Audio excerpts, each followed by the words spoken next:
Hello everyone. നമ്മുടെ ആദ്യത്തെ class let's try the video way. ഫിസിക്സിൽ ഞങ്ങളുടെ first chapter is electrostatics. It's a pretty lengthy chapter. ആദ്യത്തെ 2 ചാപ്റ്റേഴ്സും ഇലക്ട്രോസ്റ്റാറ്റിക്സ് തന്നെയാണ്. ഓരോ ചെറിയ കഷ്ണങ്ങളായിട്ട് will put up videos and അത് പഠിച്ച് അതിൻ്റെ പ്രോബ്ലംസ് ഒക്കെ ചെയ്ത് then we'll move on to the next topic.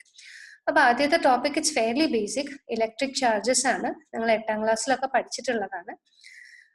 So will just have a brief recap on what are electric charges. Okay, നമ്മൾ 8ാം ക്ലാസ്സിൽ പഠിച്ചിട്ടുണ്ട്. നമ്മൾ when you comb your hair, dry hair with a comb, ആ comb it will attract small bits of paper എന്ന് പഠിച്ചിട്ടുണ്ട്. Again പണ്ട് പഠിച്ചിട്ടുള്ളതാണ് when you take a glass rod and a silk cloth. Individually, glass rod will not attract small bits of paper. Silk cloth will not attract small bits of paper. Pakshe, when you rub a glass rod with a silk cloth, here. When you rub a glass rod with a silk cloth, you find that the glass rod as well as the silk cloth, both of them will attract small bits of paper.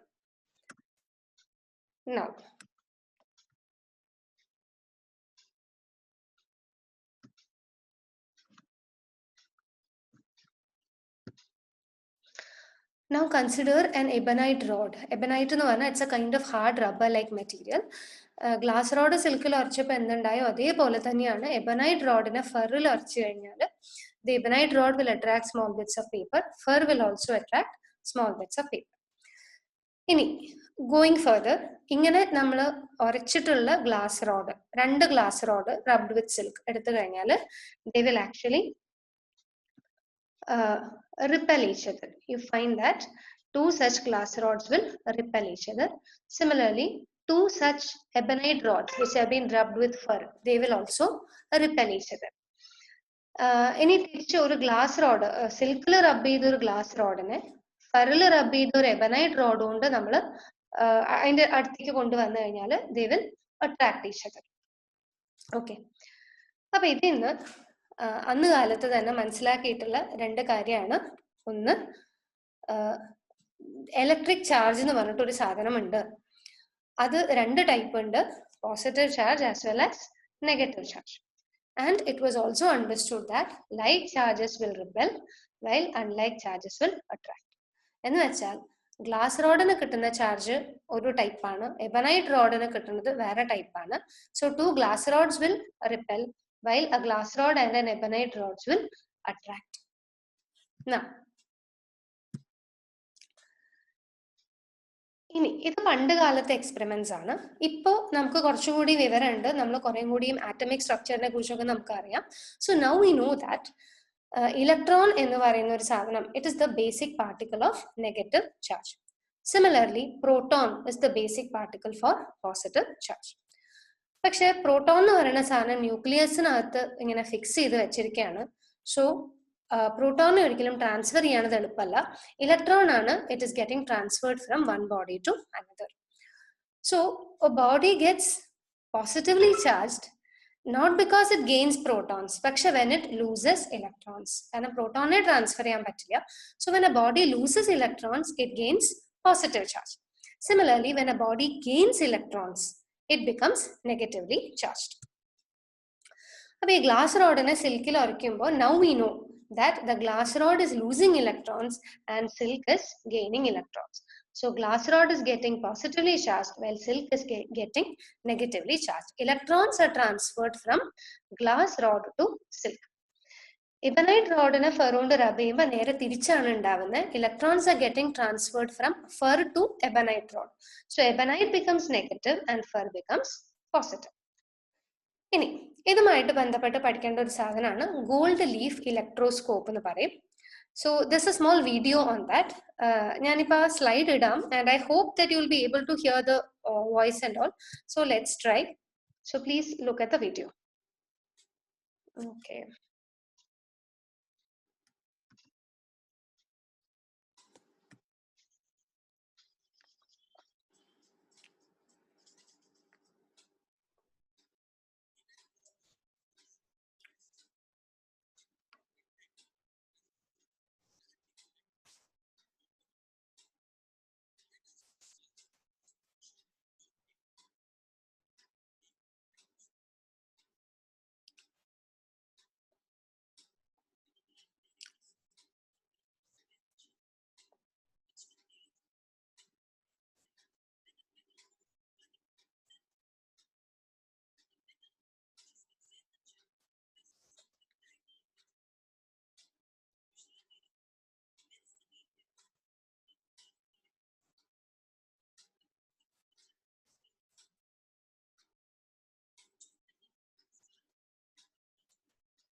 Yes.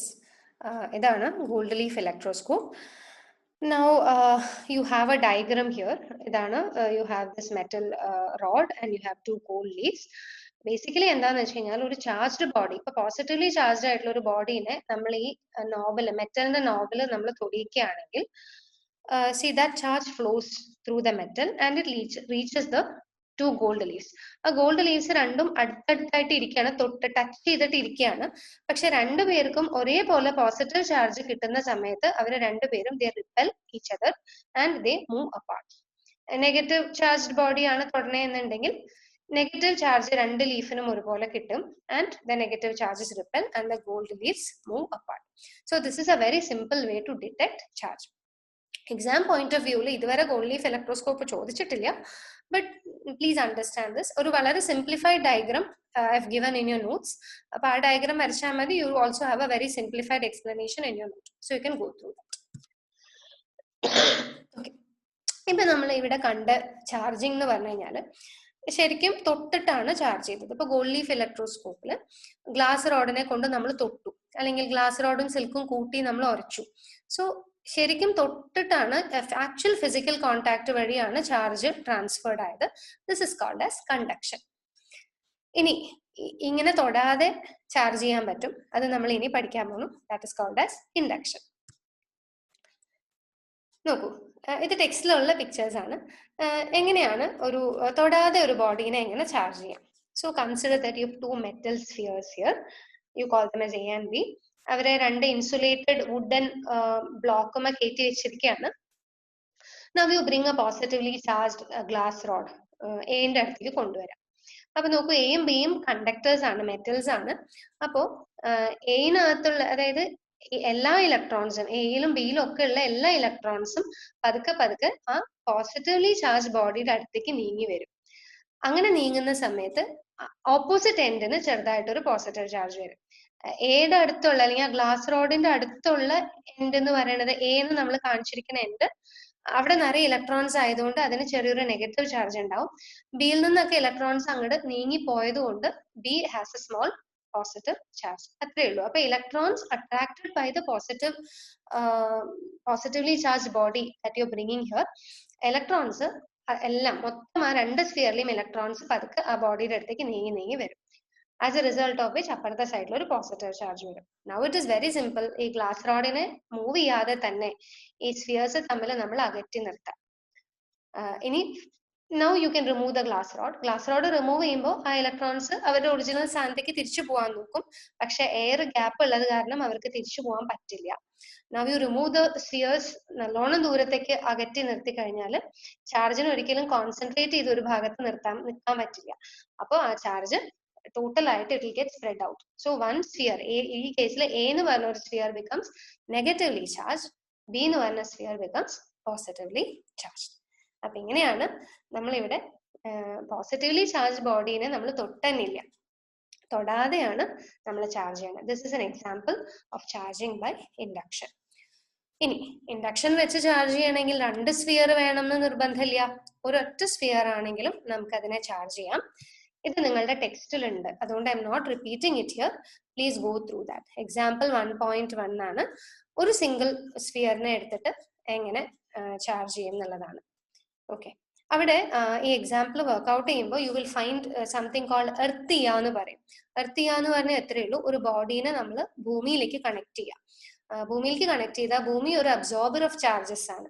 അപ്പൊ ആ ബോഡിക്കകത്തുള്ള ചാർജുകളെല്ലാം ഭൂമിയിലേക്ക് conduct ചെയ്ത് പൊക്കോളൂ. അത് positive charge ആയാലും ശരി, negative charge ആയാലും ശരി. ഇതിനെയാണ് എർത്തിങ് എന്ന് പറയാം. അതും കൂടെ ഉപയോഗിച്ചിട്ടാണ് എക്സാമ്പിൾ 1.1 അപ്പാരറ്റസ് സെറ്റ് ചെയ്തിരിക്കുന്നത്. So please go through that. Right, now we come to the conclusion of this session. ഇവിടെ what we have is basic properties of charge. ഇത് ഒന്ന് ബൈ ഹാർട്ട് പോലെ പഠിക്കണം, നമ്മൾ അറിയണം ചാർജിന്റെ പ്രോപ്പർട്ടീസ്. ചാർജ് എന്ന് പറഞ്ഞാൽ മാഗ്നിറ്റ്യൂഡ് ഉണ്ട്, പക്ഷെ ഡയറക്ഷൻ ഇല്ല. ചാർജ് ഒരു സ്കാലർ ക്വാണ്ടിറ്റി ആണ്. പോസിറ്റീവ് ആൻഡ് നെഗറ്റീവ് ഉണ്ട്, അത് വേറെ കാര്യം, പക്ഷെ ഡയറക്ഷൻ ഇല്ല. അഡിറ്റിവിറ്റി എന്ന് പറയും അടുത്തതിന്. അതായത് ഇപ്പൊ ഒരു സിസ്റ്റത്തിനകത്ത് Q1, Q2, Q3 അങ്ങനെ കുറെ ചാർജസ് ഉണ്ടെങ്കിൽ ടോട്ടൽ ചാർജ് കിട്ടാനായിട്ട് അതെല്ലാം കൂടെ ആഡ് ചെയ്താൽ മതി. ആഡ് ചെയ്യുമ്പോൾ പോസിറ്റീവും നെഗറ്റീവും നമ്മൾ കൺസിഡർ ചെയ്യണം. For example if we have let me show you an example. Suppose you have plus 5 coulombs charge in a unit coulomb ആണ് ട്ടോ. We'll come to that later. Unit of charge is coulomb.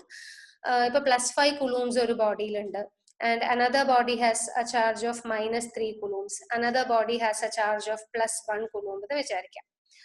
Then ഈ bodies എല്ലാം കൂടെ അല്ലെങ്കിൽ ഇങ്ങനെ 3 charges നമ്മുടെ കയ്യിലുണ്ടെങ്കിൽ ആ സിസ്റ്റത്തിന് ടോട്ടൽ ചാർജ് എന്ന് പറഞ്ഞു കഴിഞ്ഞാൽ നമുക്ക് ഇത് 3ഉം കൂടെ ആഡ് ചെയ്താൽ മതി. So total charge would be +5 - 3 + 1. So 5 + 1 is 6, 6 - 3 is equal to 3 coulomb plus 3 coulomb ആയിരിക്കും ബോഡിയുടെ അല്ലെങ്കിൽ ആ സിസ്റ്റത്തിന്റെ ചാർജ്. സോ എത്ര ചാർജസ് നമുക്കൊരു സിസ്റ്റത്തിൽ ഉണ്ടോ ആ ചാർജസിനെ എല്ലാം കൂടെ ആഡ് ചെയ്യുക. പോസിറ്റീവും നെഗറ്റീവും കൺസിഡർ ചെയ്യണം. അങ്ങനെ കൺസിഡർ ചെയ്തുകൊണ്ട് ആഡ് ചെയ്താൽ you will get the total charge of the system. ഇതാണ് അഡിറ്റിവിറ്റി ഓഫ് ചാർജ് എന്ന് പറയും. Hope that is clear. Isolated systemത്തിന്റെ ടോട്ടൽ ചാർജ് എപ്പോഴും remains constant. അതായത് charges can neither be created nor destroyed എന്നാണ്. They can only be transferred എന്നാണ് പറയാം. ഇതിനെ law of conservation of charge എന്ന് പറയും. അപ്പൊ ഒബ്വിയസ്ലി നമുക്ക് തോന്നാം ഒരു ഗ്ലാസ് റോഡും സിൽക്കും കൂടി നമ്മൾ ഉരയ്ക്കുമ്പോൾ പോസിറ്റീവ് ചാർജ് ഉണ്ടാവണു, നെഗറ്റീവ് ചാർജ് ഉണ്ടാവണു, അതെങ്ങനെയാ എന്ന് ചോദിക്കാം. നോക്കൂ, ഗ്ലാസ് റോഡും സിൽക്കും കൂട്ടി ഉരയ്ക്കുന്ന സമയത്ത് അതൊരു ഐസൊലേറ്റഡ് സിസ്റ്റം അല്ല. ഗ്ലാസ് റോഡും സിൽക്കും ടുഗെദർ വൺ സിസ്റ്റം ആണ്. ഇപ്പൊ ഗ്ലാസ് റോഡ് ഒറ്റയ്ക്ക് നിന്ന് കഴിഞ്ഞാൽ അതിന് ചാർജ് ഉണ്ടാവില്ല, സിൽക്ക് ഒറ്റയ്ക്ക് നിന്ന് കഴിഞ്ഞാലും അതിന് ചാർജ് ഉണ്ടാവില്ല. രണ്ടും കൂടി ഉരയ്ക്കുന്ന സമയത്ത് ഇതിന് ചാർജ് വരുന്നു. പക്ഷെ now it is not an isolated system, it is a single system. And single സിസ്റ്റത്തിനകത്ത് ചാർജസ് കൺസേർവ്ഡ്. കാരണം ഗ്ലാസ് റോഡിന് എത്ര പോസിറ്റീവ് ചാർജ് ഉണ്ടാവണോ അത്രയും തന്നെ നെഗറ്റീവ് ചാർജ് ആണ് സിൽക്കിന് ഉണ്ടാവുന്നത്. സോ ഇപ്പൊ സപ്പോസ് ഗ്ലാസ് റോഡിന് +5 coulombs ചാർജ് ഉണ്ടാവുകയാണെങ്കിൽ സിൽക്കിന് -5 coulombs ആയിരിക്കും. സോ ടോട്ടൽ ചാർജ് നേരത്തെ നമ്മൾ പറഞ്ഞ ഇതനുസരിച്ച് +5 - 5 = 0. Total charge of the system will be conserved. ഇതൊരു ക്വസ്റ്റ്യൻ ആയിട്ട് ടെക്സ്റ്റിൽ ചോദിക്കുന്നുണ്ട്. സോ ഐസൊലേറ്റഡ് സിസ്റ്റം ആണെങ്കിൽ മാത്രം charge will be conserved. Isolated അല്ലെങ്കിൽ അത് അങ്ങനെ നോക്കാൻ പറ്റില്ല. Now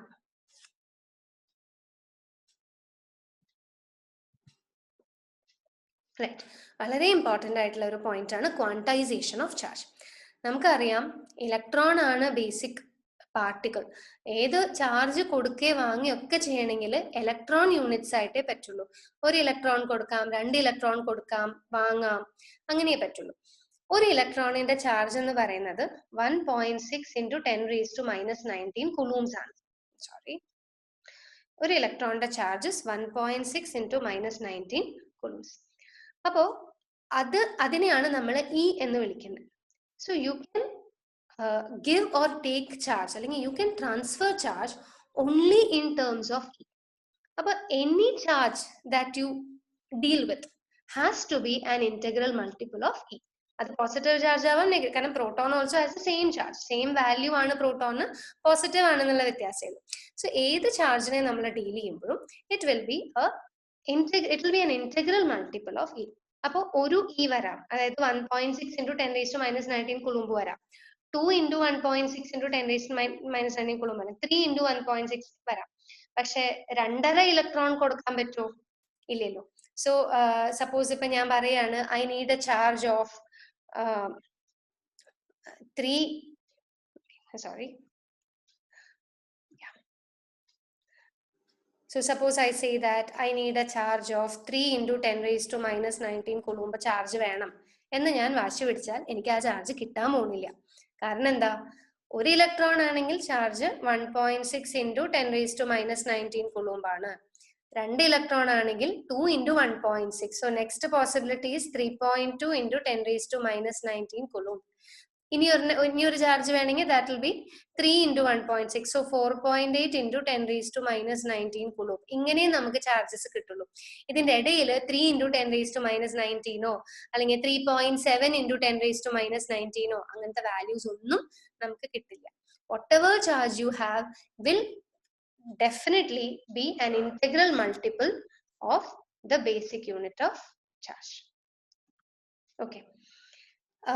So this is very important. പക്ഷേ again ഇവിടെ എന്താന്ന് വെച്ചാൽ 10⁻⁻19 coulomb എന്ന് പറഞ്ഞാൽ it is very very very small, extremely small ആണ്.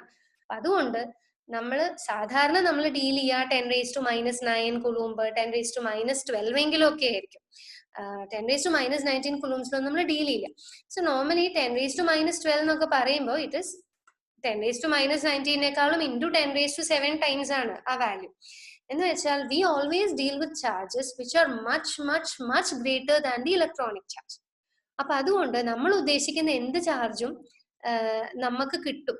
കാരണം electron is such a small particle, അല്ലെങ്കിൽ the charge on the electron is so small.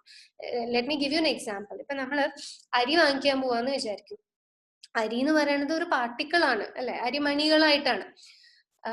പക്ഷെ ഓരോ അരിമണിക്കും വെയിറ്റ് ഉണ്ട്. പക്ഷെ ഞാനിപ്പോ പോയിട്ട് 1 കിലോ അരി വേണം എന്ന് കടയിൽ പോയിട്ട് പറയുമ്പോൾ കടക്കാരൻ പറയോ 1 കിലോ കിട്ടില്ല, അതിന് 1 മണി കുറവുണ്ട് എന്ന് പറയേണ്ട ആവശ്യമില്ലല്ലോ. ബിക്കോസ് 1 മണി അരി എന്ന് പറയുന്നത് അതിന്റെ weight it is so much negligible compared to what you are buying. അപ്പൊ നമ്മൾ ഡീല്, പക്ഷെ സ്വർണ്ണക്കടയിൽ പോയാൽ ഇത് നടക്കില്ല അല്ലെ. സ്വർണ്ണക്കടയിൽ നമ്മൾ വാങ്ങിക്കുക തന്നെ 1/2 gram സ്വർണ്ണമായിരിക്കും. അവിടെ ഒരു തരി കുറവുണ്ടെങ്കിൽ പോലും that makes a huge difference. മനസ്സിലായി? അപ്പൊ അതുകൊണ്ട് ഈ ഒരു കാര്യത്തിൽ normally we deal with large quantities of charge compared to the electronic charge. So we say the step size is very small. Charge quantized ആണെങ്കിലും ആ ക്വാണ്ടൈസ് ചെയ്യുന്ന സ്റ്റെപ്പ്, ആ ഒരു ബേസിക് യൂണിറ്റ് എന്ന് പറയുന്നത് it is so small that normally നമുക്കൊരു ക്വാണ്ടൈസേഷന്റെ effect feel ചെയ്യില്ല. We feel that charge is continuous. നമുക്ക് ആവശ്യമുള്ള ഏത് ക്വാണ്ടിറ്റി ഓഫ് ചാർജും നമുക്ക് അവൈലബിൾ ആയിരിക്കും. So charge appears to be continuous because the basic unit of charge is very very small. ഈ ഒരു പോയിന്റ് ഒന്ന് ആലോചിച്ച് നോക്കൂ. എന്തെങ്കിലും സംശയം ഉണ്ടെങ്കിൽ ചോദിച്ചോളൂ. അതർവൈസ് അറ്റ്ലീസ്റ്റ് ഈ ഒരു കാര്യം ഒന്ന് ബൈഹാർട്ട് പഠിച്ചു വെച്ചോളൂ. കാരണം this has been asked as a question in your text book. എന്തുകൊണ്ടാണ് charge appears to be continuous എന്നുള്ളത്. Yeah, so that's all ഈ ഒരു പോർഷൻ വി ആർ കൺക്ലൂഡിങ്. എക്സസൈസിൽ ടെക്സ്റ്റിന്റെ പുറകിലുള്ള എക്സസൈസസിൽ ഒരു 3 question you should be able to do. I have already explained all these in your, ഇപ്പൊ ഞാൻ സംസാരിച്ചപ്പോൾ I have explained all these. So please go through these exercises, try to answer them. And example 1.1, ഇതൊരു ചെറിയൊരു portion ആണ്, ഒരു introduction to your electrostatics. അടുത്ത സെഷനിൽ we will go into the main Coulomb's law വെച്ച് നമുക്ക് തുടങ്ങാം. അതാണ് മെയിൻ പോർഷൻ തുടങ്ങുന്നത്. This was just an introduction. Yeah, so I hope you understood, I hope you like the PowerPoints basically. And എന്തെങ്കിലും feedback ഉണ്ടെങ്കിൽ തീർച്ചയായിട്ടും എന്നോട് പറയൂ. And any time you have a doubt you can come one-on-one sessions നമുക്ക് ഓൺലൈനിൽ ചെയ്യാം, or you can call me on the phone. Yeah, so please go through this and give me a feedback. All the best. Bye.